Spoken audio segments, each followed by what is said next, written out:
Once you've got your computer all set up on your workstation and your door installed, you're going to need a good quality external hard drive. There are several really good reasons for using an external hard drive as opposed to the drive that's built into your computer. The first and most important one is for backup purposes.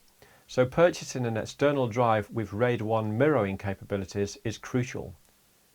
A typical RAID 1 configuration would consist of an external hard drive enclosure, be it Thunderbolt, Firewire or USB, that houses two separate physical drives. Then any data that gets written to the first of the two drives is automatically duplicated onto the second. Once it's set up, which only takes a minute, you don't have to worry about it. All you'll see on your desktop is a single hard drive. But hard drives can give up the ghost or just break down for no apparent reason. And if this happens with one of the drives in the enclosure, you can simply take the faulty drive out and pop in a new one. And all the data that's on the working drive will automatically copy across to the new one, so you'll be back to two backups again. If you've been working hard for weeks or even months on a music project, the last thing you'll want to do is play Russian roulette with all your hard work. So a RAID 1 configured external hard drive is a must-have item for any home recording studio. Next, your DAW, especially if you use Logic Pro 10 on a Mac like I do, will have a lot of built-in music samples and loops.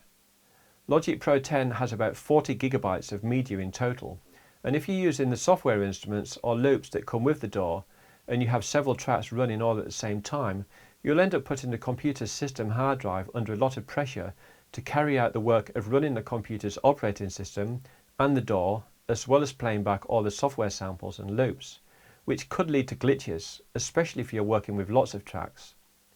If you have an external hard drive, you can usually transfer all the DAW's media to it, relieving the computer's system drive of all that extra strain. You should choose a hard drive that's cool running and built to run all day without any issues and won't let you down, and preferably a high speed model.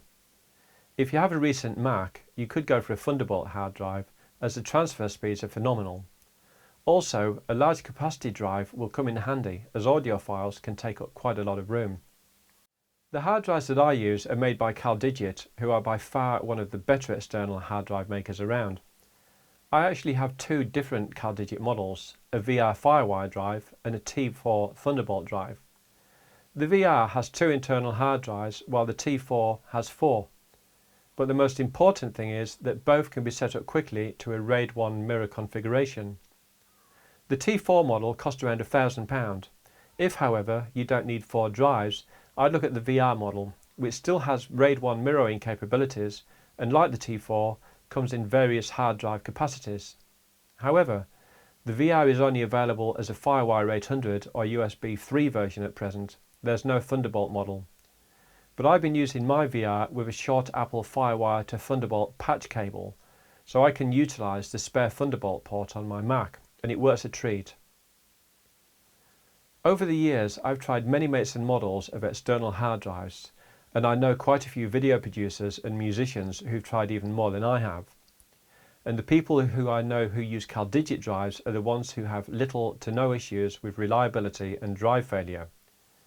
The CalDigit VR and T4 models are built like metal bricks with a heavy and robust construction, and they run flawlessly all day long. The only slight negative, and this is with the T4 model, is that there is some audible fan noise.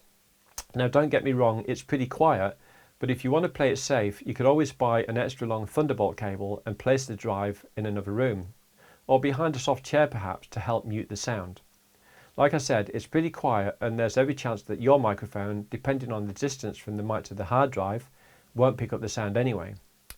You could always do a simple test by recording 30 seconds of room tone, and halfway through the recording turn the hard drive off and then play back the recording to see if you can hear any difference. The T4 has four internal hard drives running all at once, so a fan is necessary as part of the enclosure design. There's just no way around this, but the fan is pretty quiet, all things considered, and it's certainly quieter than anything else out there. If you want a drive that has barely audible fan noise or no fan noise at all, then you should take a look at the CalDigit VR model.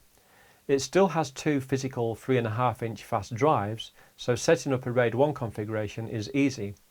And although it does have an internal fan, it's an energy-saving, temperature-controlled smart fan that runs only when the VR needs it the most, which isn't all that often as the VR2 has an aluminium enclosure to assist with heat dissipation.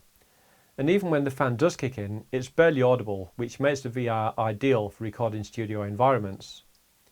You can find out more about CalDigit hard drives on their website at www.caldigit.com/UK.